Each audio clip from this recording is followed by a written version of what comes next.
कि धर्म भी लिखना बंद किया जाए। धर्म एक है, बाकी सब क्या है?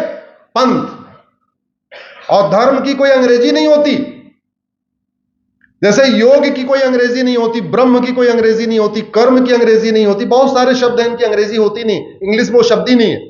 इंग्लिश में शब्द इसलिए नहीं है कि वो सब उनके दिमाग के ऊपर की चीजें हैं। जहां से अंग्रेजी आई है ना, ये धर्म, कर्म, ब्रह्म, योग, ये सब उनके दिमाग से, उनके ऊपर की चीजें हैं। तो इसलिए वो शब्द ही नहीं उन्होंने बनाए। हमारे यहां से तो हमने शब्द बनाए। मैंने एक पीआईएल फाइल किया है अभी लेटेस्ट, आप लोग गूगल करेंगे अगर धर्म रिलीजन अश्विनी उपाध्याय, तो आपको डिटेल मिलेगा। अभी केंद्र सरकार के गृह मंत्रालय, कानून मंत्रालय, शिक्षा मंत्रालय, संस्कृति मंत्रालय को नोटिस जारी हुआ है। हमने मांग किया है कि सारे जितने भी किताबें हैं और गवर्नमेंट के डॉक्यूमेंट हैं, वहां से धर्मनिरपेक्ष शब्द हटाया जाए। जितने फॉर्म है, स्कूल एडमिशन का फॉर्म हो, चाहे राशन कार्ड का फॉर्म हो, चाहे बर्थ सर्टिफिकेट फॉर्म, वहां धर्म पूछना बंद किया जाए। वहां अंग्रेजी में रिलीजन पूछते हैं, पूछिए। हिंदी में पंथ पूछिए, धर्म मत पूछिए, क्योंकि धर्म एक है, पंथ नहीं। और जो चीज एक है वो पूछा नहीं जाता। और भारत एक धार्मिक राष्ट्र है। भारत एक धार्मिक राष्ट्र है। भारत धर्मनिरपेक्ष नहीं है, इसलिए धर्मनिरपेक्ष शब्द को हटाया जाए। अगली पीआईएल सेकुलरिज्म के खिलाफ भी चल रही है, और एक और भी पीआईएल करूंगा जल्दी, कि राम दरबार फिर से वापस लाया जाए संविधान में। भारत के संविधान में राम, लक्ष्मण, माता सीता का चित्र था। एक पार्ट पे भगवान कृष्ण अर्जुन को उपदेश दे रहे हैं। भारत के संविधान के एक पार्ट पे हनुमान जी का चित्र था। भारत के संविधान के एक पार्ट पे भगवान बुद्ध का चित्र था। एक पार्ट पे भगवान महावीर का चित्र था। एक पार्ट पे नालंदा विश्वविद्यालय था। एक पार्ट पे गुरुकुल के स्कूल थे। एक पार्ट पे हड़प्पा मोहनजोदड़ो था। एक पार्ट पे हाथी, बैल और घोड़ा, इसका चित्र था। सेकुलरिज्म के कीड़े के कारण ये सारे चित्र हटा दिए गए। अगर संविधान में राम दरबार होता तो स्कूलों में रामचरित मानस पढ़ाने का कोई विरोध कर पाता क्या? जोर से बोलिए जरा। और राम दरबार इसमें होता तो इसमें सेकुलर शब्द जुड़ पाता क्या? नहीं। अगर संविधान के जैसे भगवान कृष्ण की फोटो थी अर्जुन को उपदेश देते हुए, अगर वो फोटो रही होती तो स्कूलों में भगवत गीता अनिवार्य करने पे कोई court, high court, supreme court, कोई या पॉलिटिकल पार्टी विरोध कर पाती क्या? नहीं। भगवान हनुमान जी का इसमें चित्र अगर रहा होता तो सुबह की प्रार्थना में स्कूलों में हनुमान चालीसा पढ़ाने में कोई विरोध कर पाता क्या? नहीं। ये सारे महापाप नेहरू जी ने किए। नेहरू जी ने सारे चित्र हटवा दिए। अब उन चित्रों को वापस लाने की भी लड़ाई करनी पड़ेगी, लेकिन लड़ाई अकेले नहीं होगी। क्या करना पड़ेगा आपको? फेसबुक पे और उस पे लिखना पड़ेगा। सही सही चीजें रोज लिखना शुरू करिए। 5000 इसलिए कह रहा हूं, अरे 500 आपके फ्रेंड रहेंगे तो आपकी बात 500 लोगों तक पहुंचेगी, और आपके 5000 फ्रेंड होंगे तो आपकी बात 5000 लोगों तक पहुंचेगी। आप कितना अच्छा लिखते हो ये 5000 लोग पढ़ेंगे। कुछ ऐसी भी चीजें होंगी, आपके नए आइडियाज होंगे, आपके नए सजेशन होंगे, वो वायरल होना शुरू हो जाएंगे। आप लिखोगे फेसबुक पे, लोग वहां से कॉपी पेस्ट मार के अपने व्हाट्सएप पे वायरल कर लेंगे, अपने नाम से कर लेंगे। भाई अपने नाम से करने तो क्या दिक्कत है? कोई जरूरी आप ही के नाम से हो।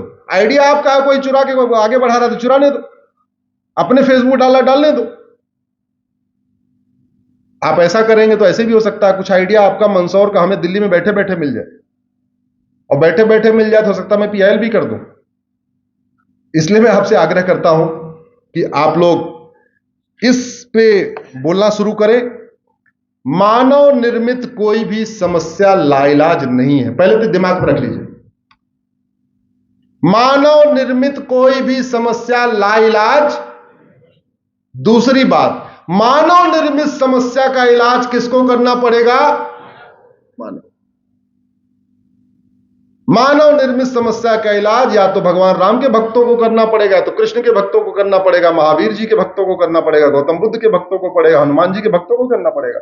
हनुमान जी ऊपर से आके, भगवान राम आके, लक्ष्मण जी आके, भगवान विष्णु आके, शंकर आके इलाज कराएंगे क्या? उसका इलाज करेंगे क्या? अल्टीमेटली राम मंदिर की लड़ाई भगवान राम लड़ने थोड़ी आए। कहां लड़ी गई? सुप्रीम कोर्ट में। किसने लड़ा? राम भक्तों ने। ऐसी कोई बीमारी नहीं जिसकी कोई दवाई नहीं, ऐसी कोई समस्या नहीं जिसका कोई समाधान नहीं। जोर से बोलिए, ऐसी कोई बीमारी नहीं, ऐसी कोई समस्या नहीं। केवल 1 घंटे का समय आप लोग देना शुरू करिए, लिखना शुरू करिए, जागरण शुरू करिए। आज की डेट में जो कुछ सोशल मीडिया में लिखा जाता है उसको सांसद, विधायक, मंत्री, मुख्यमंत्री सब पढ़ते भी हैं। हमें चूंकि परिवर्तन करना है तो वर्तमान व्यवस्था को बदले बिना हम उसमें परिवर्तन नहीं कर सकते। अगर हम राम राज्य स्थापित करना चाहते हैं तो हमें व्यवस्थाओं को बदलना पड़ेगा। राम राज्य स्थापित करना है तो हमें नियम कानूनों को बदलना पड़ेगा। और नियम कानून घटिया होते हैं तो समस्याएं बढ़ती हैं, नियम कानून व्यवस्था अच्छी होती, समस्याएं ठीक होती हैं। इसका सबसे बड़ा उदाहरण, कश्मीर में खूब नरसंहार होता था पहले, हिंदुओं ने पलायन किया, कश्मीर पूरा खाली हुआ। एक धारा ने काम किया, एक धारा, सिंगल। कौन सी धारा थी वो? 370 खत्म हुआ, आतंकवाद खत्म हुआ, 370 खत्म हुआ, वहां से पलायन। अब तो चलो बचे नहीं, जितने बचे, लेकिन अब तो पलायन नहीं हो रहा है ना। ऐसे 50 और घटिया कानून चल रहे हैं, 370 जैसे 50 घटिया कानून चल रहे हैं। उन घटिया कानूनों का इलाज कहां होगा? या तो सुप्रीम कोर्ट में होगा या तो संसद में होगा। सुप्रीम कोर्ट की लड़ाई हमारे जैसे हैं, हम 2-4 लोग हैं, हम लड़ते रहते हैं, लेकिन उसका जो इफेक्टिव इलाज होगा कहां होगा? संसद में। तो संसद में इलाज तभी होगा जब सांसद उन विषयों को उठाएंगे। अब सांसद उन विषयों को तब उठाएंगे या तो आप सांसद के सर पे जाके बैठ जाओ, रोज उनको जगाओ, उनको टोको, महीने में एक बार जा जाके उनके पास बैठो। दूसरा, कम से कम सोशल मीडिया में लिखो, सोशल मीडिया में लिखो, उसको लोग पढ़ना शुरू करेंगे, उसको देखेंगे। इसका 2 ही तरीका है। आप लोग इतनी देर हमें सुने, बहुत ध्यान से सुने, ज्यादा ही गंभीर होकर सुने, बीच में हंसना छोड़ दिया, इसके लिए भी आपको धन्यवाद देता हूं। अगर कोई बहुत विशेष, आपका एक प्रश्न था, बीच में खड़ी हो गई थी, बताइए।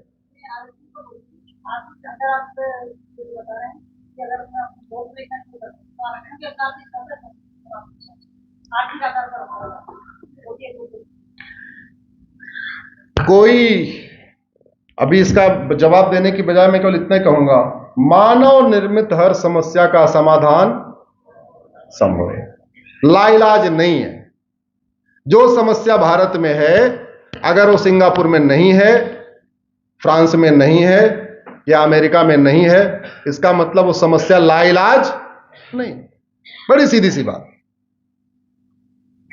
इसलिए जितनी भी समस्या है, आतंकवाद, अलगाववाद, कट्टरवाद, जिहाद, मजहबी उन्माद, माओवाद, नक्सलवाद, धर्मांतरण, घुसपैठ, पत्थरबाजी, जो भी समस्या है, ये सभी समस्याएं, इनका इलाज है। बस इनकी सही दवा ढूंढने की जरूरत है।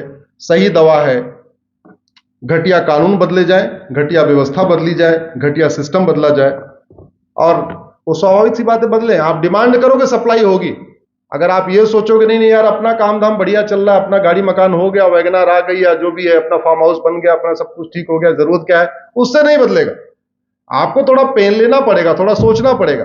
आप राम के भक्त हैं तो 14 साल वनवास नहीं, कम से कम पर डे 14 मिनट तो दीजिए, सोचिए तो, समस्या के मूल कारण को लिखिए, तो अस्थायी समाधान को लिखना तो शुरू करिए।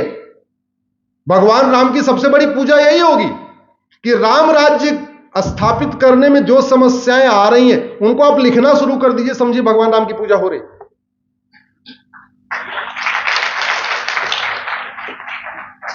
जी साहब,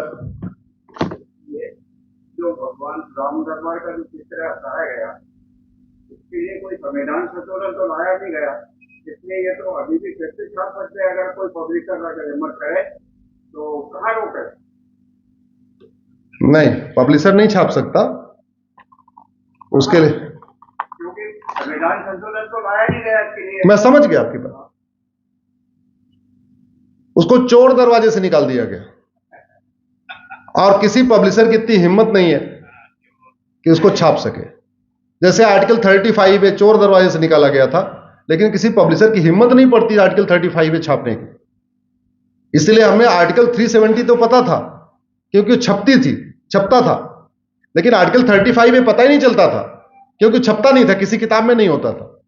इसलिए दोबारा राम दरबार लाने के लिए, भगवान कृष्ण को वापस लाने के लिए, भगवान बौद्ध को, भगवान महावीर को वापस लाने के लिए, भगवान हनुमान जी को वापस लाने के लिए हनुमान भक्तों को थोड़ा मेहनत करना पड़ेगा, थोड़ा प्रयास करना पड़ेगा।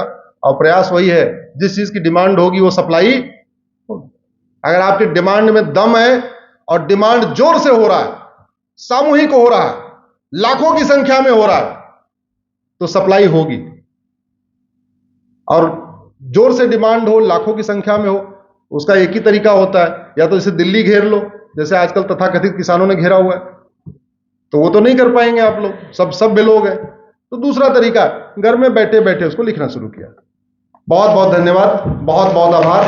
भारत माता की, भारत माता की, भारत माता की। ऐसे बहुत सारे प्रश्नों का जवाब मेरे फेसबुक पे रहता है, मेरा पेज है, अगर आप लोग वहां से जुड़ जाएंगे तो बहुत सारे ऐसे सवाल जैसे आपके मन में है या कुछ और भी मन में है, आपको वहां उत्तर मिलता रहेगा। जय हिंद।